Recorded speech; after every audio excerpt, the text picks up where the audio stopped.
जय श्री राधे, जय श्री कृष्ण।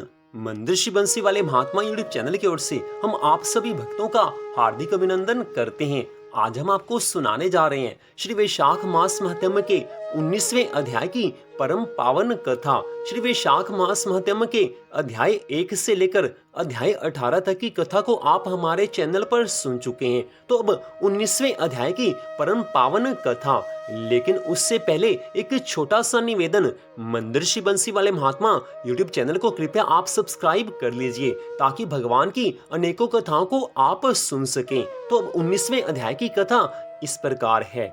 श्रुति देव ब्राह्मण आज आगे कथा सुनाते हुए कहने लगे हैं कि हे राजन, वैशाख मास महात्म्य का फल और भी सुनो।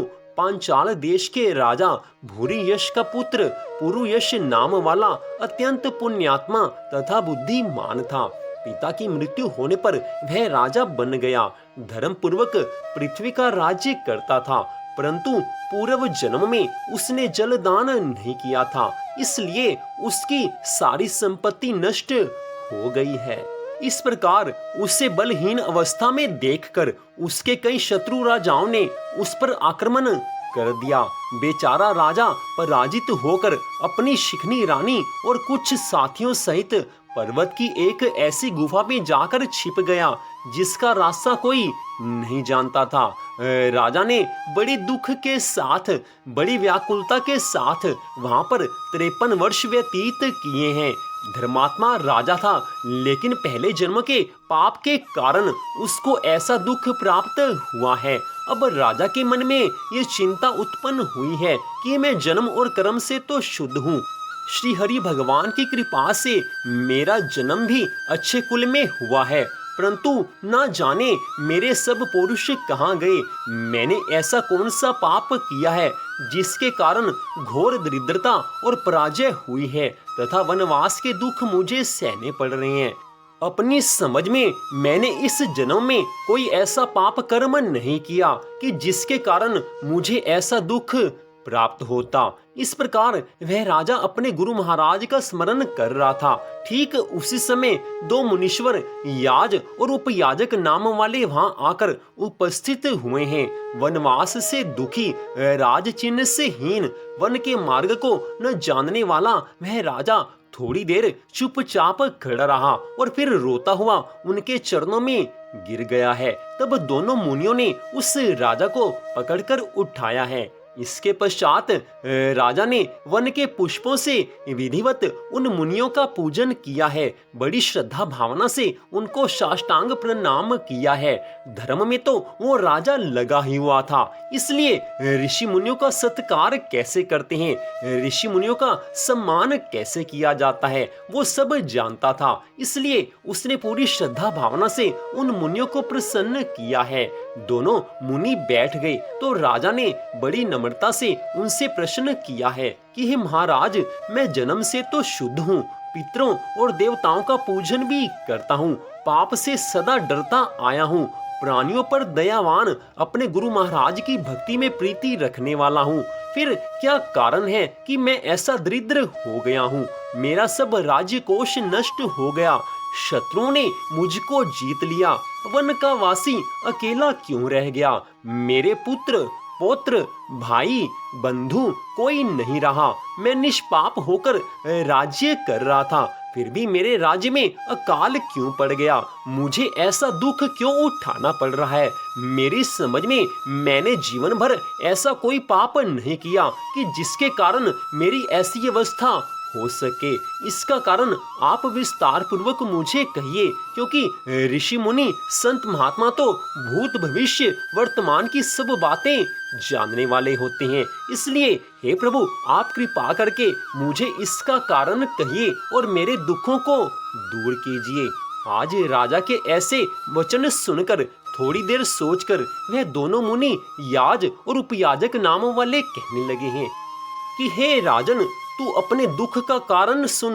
पहले 10 जन्मों में तू अत्यंत घोर पापी व्याघ्र रहा है।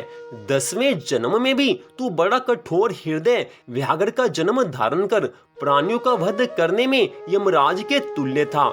जब 10वें जन्म में गौड़ देश में था, उस समय अपने घोर और बुरे कर्मों में लगा हुआ यात्रियों को बड़ी निर्दयता से कष्ट दिया करता था। उस समय धूप से कष्ट पाते हुए दो व्यापारी और वेद वेदांगों को जानने वाले कर्षण नाम वाले मुनि वहां पर आए हैं। उनको आता देखकर तू धनुष बाण लेकर उनका रास्ता रोक कर खड़ा हो गया। फिर उनमें से एक व्यापारी को मारकर तूने उसका सारा धन छीन लिया। जब तू दूसरे को मारने लगा तो उस समय वे अपना सारा धन वहीं घास फूस में फेंक कर डर के मारे भाग गया। तब उस समय कर्षण मुनि भी भय के मारे मूर्छित होने वाले थे। उस समय तुमने कर्षण मुनि से पूछा है कि हे ऋषिवर, आप मेरे को सच सच बताओ कि इस व्यापारी ने अपना धन कहां पर छिपा कर रखा है।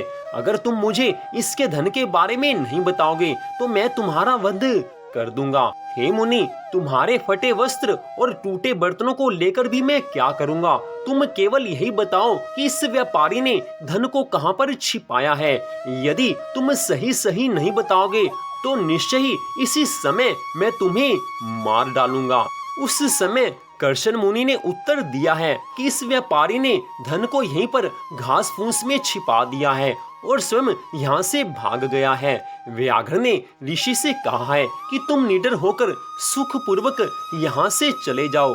यहाँ से थोड़ी दूर पक्के तालाब में निर्मल जल है, वहाँ पर जल पीकर और अपनी थकान दूर करके अपने स्थान पर चले जाओ। अभी राजा के कर्मचारी उस व्यापारी का रुदन सुनकर तथा पांव के खोज देखते हुए इधर आएंगे, इसलिए मैं तुम्हारे साथ नहीं चल सकता। ये मेरे से पंखा ले जाओ, इसकी हवा से कुछ गर्मी कम हो जाएगी। इस प्रकार वह पंखा लेकर घैन वन में चले गए हैं।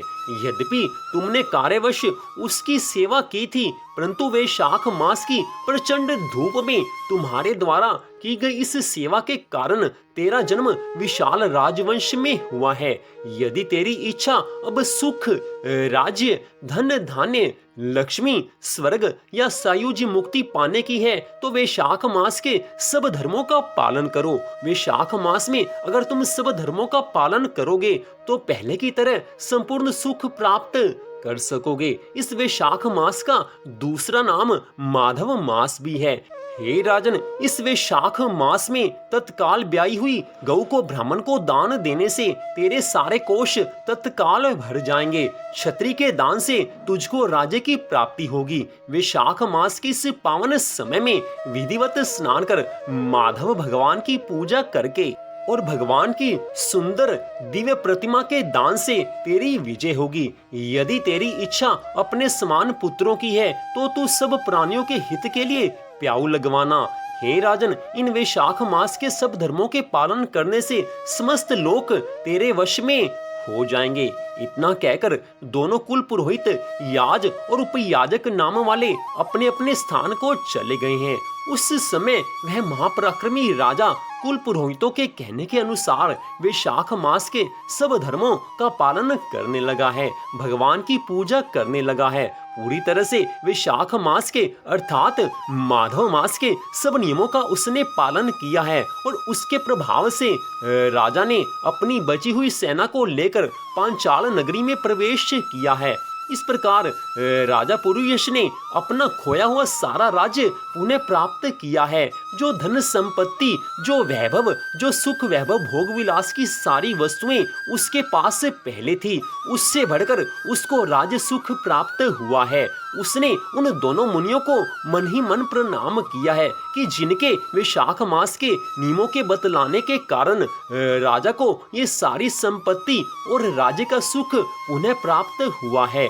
वह सोचने लगा है कि उन मुनियों के अगर दर्शन ना हुए होते, उन मुनियों ने अगर वैशाख मास के धर्म के पालन करने के बारे में अगर ना बताया होता तो आज भी मैं उसी दुखी अवस्था में उस वन में रह रहा होता।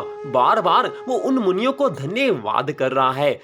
वो मन से उन मुनियों को स्मरण करके कहने लगा है कि हे महाराज, आप जहां भी हो वहीं से मुझे सदा आशीर्वाद दिया करें। आपकी कृपा से पुनः ये राज्य मुझे प्राप्त हुआ है। हे प्रभु, अब आप इतनी कृपा करना कि मेरा ये शेष बचा हुआ जीवन आपके चरणों की भक्ति में लग जाए। पूर्व जन्मों में मैंने जो पाप कर्म किए हैं वो तो आपने क्षमा कर दिए हैं, लेकिन इतनी कृपा आप और करो कि आगे मैं कभी भी पाप कर्म ना करूं।